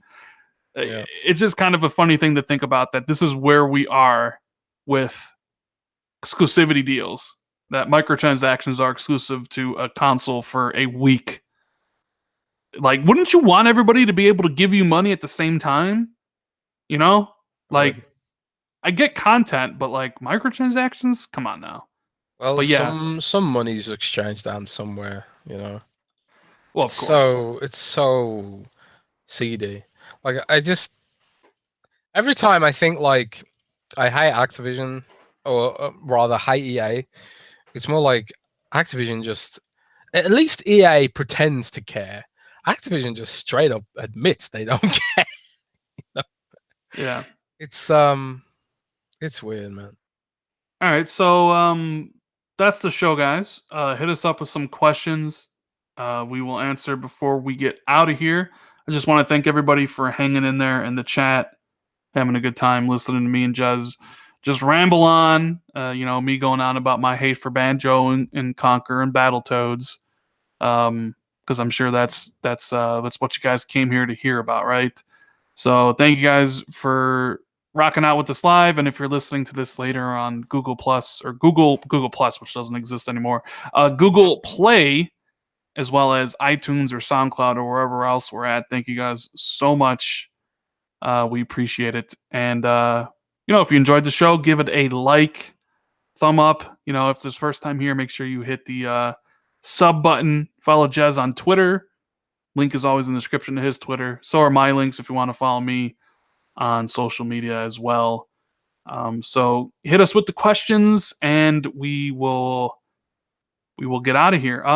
Andrew Pratt, when's the Odyssey review coming out? Hopefully I can have it out tomorrow, but I like every time I have free time, I just play Red Dead Redemption 2. So hopefully I can turn that one out around tomorrow or maybe Saturday. Haven't really decided yet. I have all the footage because I lost all my footage because my USB thumbstick died. So I got a bunch of footage of my character at level 50 doing stuff. I just need to kind of record it and then upload it in 4K, which, I uploaded some videos recently in 4K, which takes a while because my internet doesn't have the best upload speed.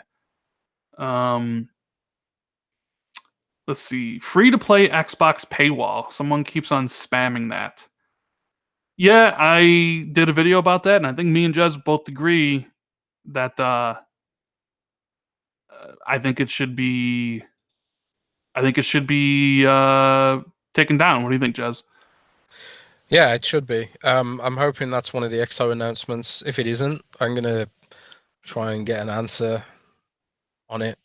But it just feels like a weird disparity at this point.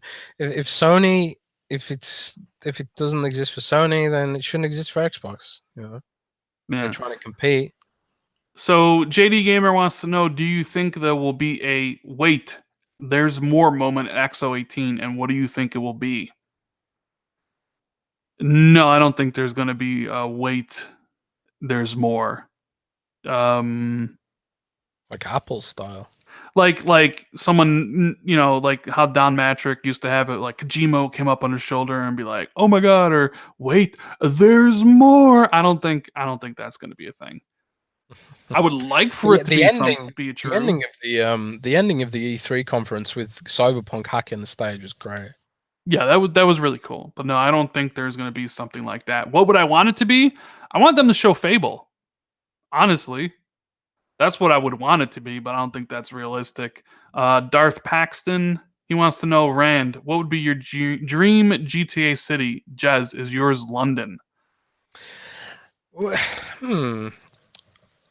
I mean, they don't really do like actual cities, do they? They sort of make up a city and do their take on it. I'd like to see their take on the sort of London and then the surrounding sort of countryside. I think that'd be really cool. Like, all the gangsters in the dirt in the old-fashioned era and stuff like that. Like taking your enemies and executing them on the moors or something like that. I don't know. I think it'd be pretty cool, But what about you, Rand? Where would your ideal GTA setting be? I was really happy when Watch Dogs came to Chicago, but it wasn't real Chicago. It was some fantasy bull they made up for that game.